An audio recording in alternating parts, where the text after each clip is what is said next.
Accident అనేది పొరపాటున accident అనేది ఏదైనా ఎవరైనా ఇంటెన్షనల్ గా చేసే కార్యక్రమం కాదు. ఒక గొర్రెల కాపరి 40 సంవత్సరాల వయసులో ఆ గొర్రెల కాపరి ఉంటాడు. వయసు అయింది ఆల్మోస్ట్ ఇంచుమించు. రోడ్డు మీద గొర్రెలు కాసుకుంటా ఉన్న పరిస్థితుల మధ్య బైక్ లో యాక్సిడెంట్, బైక్ మీద యాక్సిడెంట్ జరిగితే దాంట్లో కుట్రకోణం ఎక్కడి నుంచి వస్తుంది? హత్య చేయాలి అని ముందుగానే ఆలోచన చేయాల్సిన పరిస్థితులు ఎందుకు వస్తాయి? ఆ మనిషి ఎవరో పరిచయం కూడా లేదు ఈ మనిషికి, ఈ పిల్లాడికి.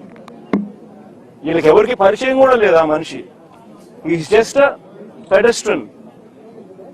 ఒక దారిన పోయే నడుచుకుంటూ పోయే ఒక వ్యక్తి. అన్ఫార్చునేట్ గా జరిగింది.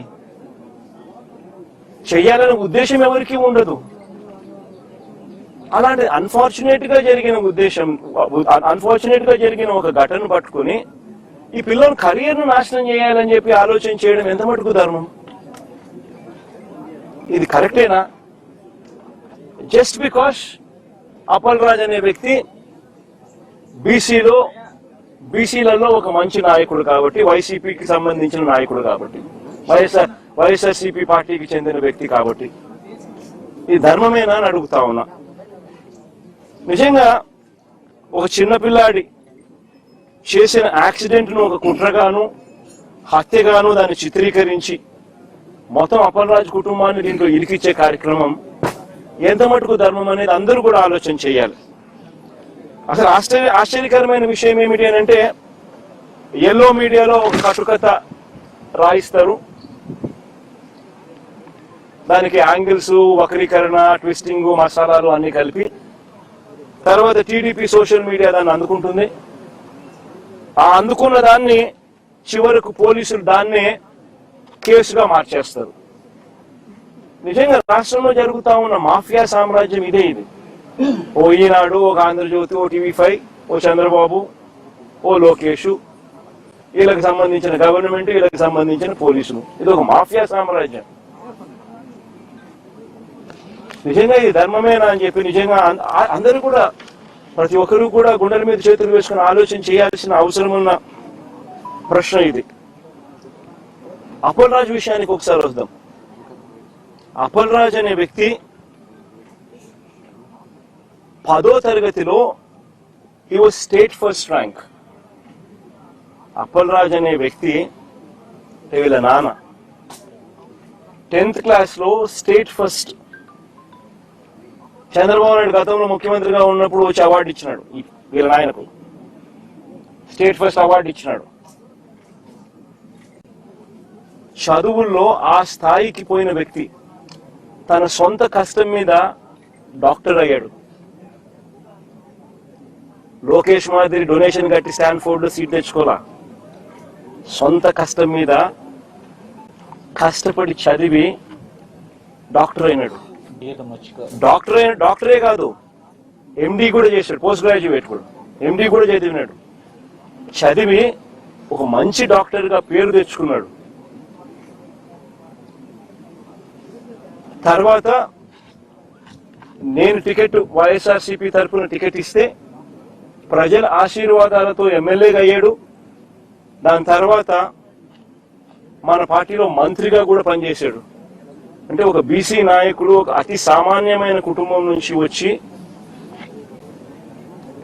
కష్టపడి చదివి మంచి డాక్టర్ గా పేరు తెచ్చుకొని ఒక ఎమ్మెల్యే అయి, ఒక మంత్రి అయి, ఒక బీసీ నాయకుడిగా తాను ఎదిగితే అలాంటి మనిషిని ఫినిష్ చేయడం కోసం, క్యారెక్టర్ అసాసినేట్ చేయడం కోసం ఒక తప్పుడు కేసును, ఒక యాక్సిడెంట్ ను ఒక కుట్రగాను, ఒక హత్యగాను దాన్ని వక్రీకరించి మలచి తన కెరీర్ ను నాశనం చేయాలని, తన క్యారెక్టర్ ను అసాసినేట్ చేయాలని, అప్పల్ రాజును నాశనం చేయాలి అని చెప్పి ఇంత దుర్మార్గపు ఆలోచన. ఆ దుర్మార్గపు ఆలోచన చేసే దాంట్లో కూడా కనీసం ఈ 18 ఏళ్ల పిల్లాడు, ఈ పిల్లోడి జీవితం నాశనం అవుతుందని కూడా కనీసం చంద్రబాబు నాయుడు ఆలోచన చేయడం లేదంటే నిజంగా అడుగుతా ఉన్నా. 80 ఏళ్ల వయసు వస్తా ఉంది చంద్రబాబు నాయుడు. మనిషి అన్నం తింటున్నాడా, గడ్డి తింటున్నాడా అని అడుగుతా ఉన్నా. దిస్ అబ్సల్యూట్లీ రాజకీయాలను ఒక నీచమైన స్టేట్లోకి తీసుకొని పోవడం ఇది. నేను అడుగుతా ఉన్నా, ఒక్కొక్కరికి ఒక్కొక్క న్యాయం ఉంటుందా అని చెప్పి. కొన్ని తెలుగుదేశం పార్టీకి సంబంధించిన వాళ్ళకి ఎక్కడికైనా వాళ్ళు ఎవరైనా యాక్సిడెంట్లు చేసినా, వాళ్ళ పిల్లలు కానీ వాళ్ళ బంధువులు కానీ ఎవరైనా యాక్సిడెంట్ చేస్తే, లేదా వాళ్ళే యాక్సిడెంట్ చేస్తే, వాళ్ళ కారులో ఉండగానే యాక్సిడెంట్ జరిగితే మొత్తం కుటుంబాన్ని కూడా ఇదే మాదిరిగానే కేసులు కట్టి అరెస్టులు చేసి కుట్ర కోణము హత్య కోణం అని చెప్పి పెట్టే కార్యక్రమం జరుగుతుందా? చేస్తారా అని అడుగుతాను చంద్రబాబు నాయుడు గారిని. ఒక నిజంగా చేసేట్టుగా అయితే ఇచ్చాపురం టీడీపీ ఎమ్మెల్యే కారు ఢీకొని వృద్ధుడు మృతి. ఇచ్చాపురం ఎమ్మెల్యే స్వయంగా కారులో ఉండగానే కారు ఢీకొని వృద్ధుడు మృతి. ఇదే శ్రీకాకుళం జిల్లాలోనే నేను చెప్తా ఉన్నా, ఎక్కడికో బయటకు కూడా పోవడంలా.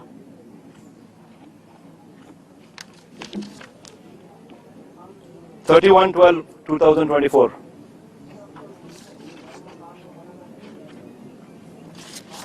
ఇంకో కేసు కూడా ఏదో ఉంది కదా, పాతపట్నం ఎమ్మెల్యే మామిడి గోవింద్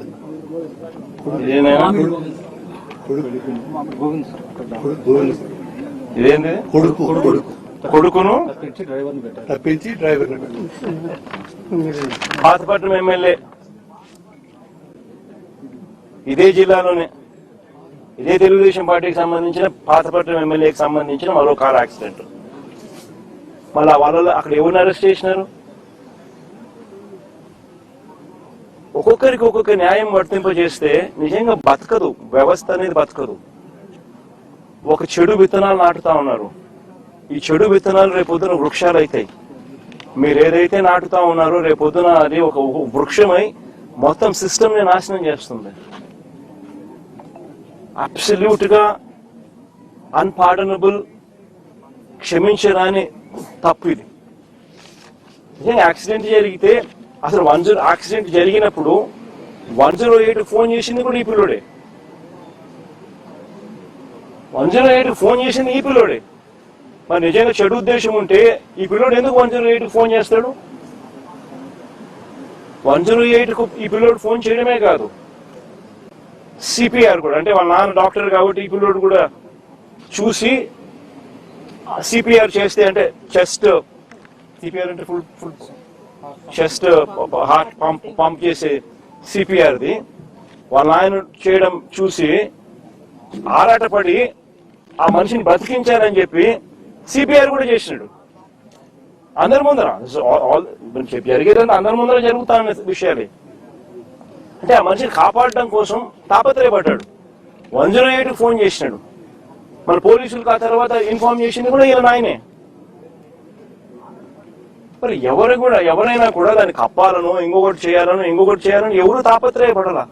ఒక అన్ఫార్చునేట్ ఇన్సిడెంట్ జరిగింది. ఒక అన్ఫార్చునేట్ ఇన్సిడెంట్ లో అందరూ కూడా కాపాడే ప్రయత్నమే చేస్తున్నారు తప్పనిచ్చి, దానికి బాధపడుతున్నారు తప్పనిచ్చి, అయితే ఎవరు కూడా వాళ్ళ తప్పు లేదు. పాపం చేయగలిగింది ఏముంది? దాన్ని రాజకీయం చేయడం కోసం అని చెప్పి ఎంత దారుణంగా వీళ్ళు బిహేవ్ చేస్తా ఉన్నారు అని అంటే నిజంగా ఆశ్చర్యంగా అనిపిస్తుంది నాకైతే. ఇదే చంద్రబాబు నాయుడు గారు, నేను అడుగుతా ఉన్నా, ఈయన చేసింది ఏంది? యాక్సిడెంట్ లో మరణించిన ఆ వ్యక్తి, యాక్సిడెంట్ లో గొర్రెలు కాపరి మరణిస్తే దాన్ని రాజకీయం చేసేందుకు చంద్రబాబు నాయుడు ఏం చేసినాడు? పాఠశాలదని యాదవ్ మంత్రిని పంపిస్తాడు. ఇక్కడ పాఠశాలదని ఒక యాదవ్ మంత్రి ఇక్కడికి వచ్చి ఈడ ర్యాలీలు చేయిస్తాడు, కులాల మధ్య చిచ్చు పెట్టేదానికి. ధర్మమేనా ఇది? అంటే ఏ పక్కైనా మత్స్యకారుడే కదా, అంటే ఇల్లు కొట్టుకొని సావని అయినా. అంటే ఏం తప్పు చేసినాడు పిల్లోడు? ఒక యాక్సిడెంట్ జరిగింది, పొరపాటున జరిగింది. జరిగిన దానికి నిజంగా మనుషుల్లో ఎవరైనా ఉంటే వాళ్ళతో ఇద్దరితో కూర్చోబెట్టుకొని పొరపాటు జరిగిందమ్మా, కాంపెన్సేషన్ ఇంతకన్నా ఇంత ఎక్కువ ఇస్తామమ్మా, నీ కుటుంబాన్ని పూర్తిగా మేమే అన్ని రకాలుగా చూసుకుంటామమ్మా అని చెప్పి వీళ్ళతో భరోసా ఇప్పించాలి. నిజంగా అప్పలరాజు కూడా ఆ పని కూడా చేయడానికి కూడా ముందు కూడా పోయినాడు పాపం, మంచి ఉద్దేశంతో మంచి మనసుతోనే. ఇప్పుడు వీళ్ళు ఏం చేస్తా ఉన్నారు, దీన్ని రాజకీయం చేసి చెడగొట్టి వాళ్ళకి జరిగే మంచి కూడా జరగకోకుండా రాజకీయంగా ఒక యాదవ్ మంత్రిని ఇంటికి పంపించి ఒక యాదవ్ను అప్పలరాజు అంటే ఓ మత్స్యకారుడు ఈ పిల్లోడు 15 ఏళ్ళ పిల్లోడు కుట్ర చేసినాడంట, హత్య చేసినాడంట అని ర్యాలీలు. నిజంగా నేను అడుగుతా ఉన్నా, ఇదే చంద్రబాబు నాయుడు గారిని అడుగుతా ఉన్నా, నీకు మనిషివా రాక్షసుడివా అన్నది ఒకసారి నువ్వు ఆలోచన చేసుకోవాలా అని చెప్పి చంద్రబాబు నాయుడు గట్టిగా నిలదీస్తూ అడుగుతా ఉన్నా. ఎందుకంటే ఒక మనిషి అనేవానికి మనసు ఉండాలి. This is beyond repair. అంటే ఒక ఏ ఇన్సిడెంట్ అయినా కానీ వదలకూడదు, దాన్ని ట్విస్ట్ చేయాలా, వక్రీకరించాలా, ఎవరినైనా నాశనం చేయాలా, నీ రాజకీయ అవసరాల కోసమైనా ఆలోచన చేయడం దుర్మార్గం అనిపించడం లేదా మీకు? Absolutely disgraceful. నిజంగా అడుగుతాను, ఇదే యాదవుల మీద చంద్రబాబు నాయుడు గారికి నిజంగానే ఇంత ప్రేమ ఉంది అన్నమాట పోనీ వాస్తవమేనా అంటే అది లేదు. మన ప్రకాశం జిల్లాలో యాదవులు గొర్రెలు కాస్తా ఉంటే, కొన్ని పొలాల్లోకి పోయి ఏదో గొర్రెలు కాస్తా ఉంటే చంద్రబాబు నాయుడుకి సంబంధించిన వాళ్ళు యాదవ్ను కొట్టినారు ప్రకాశం జిల్లాలో. It's been reported. కొడితే కేసు ఎవరి మీద పెట్టినారు తెలుసా? కొట్టడం మీద కాదు, యాదవుల మీద కేసు పెట్టినారు.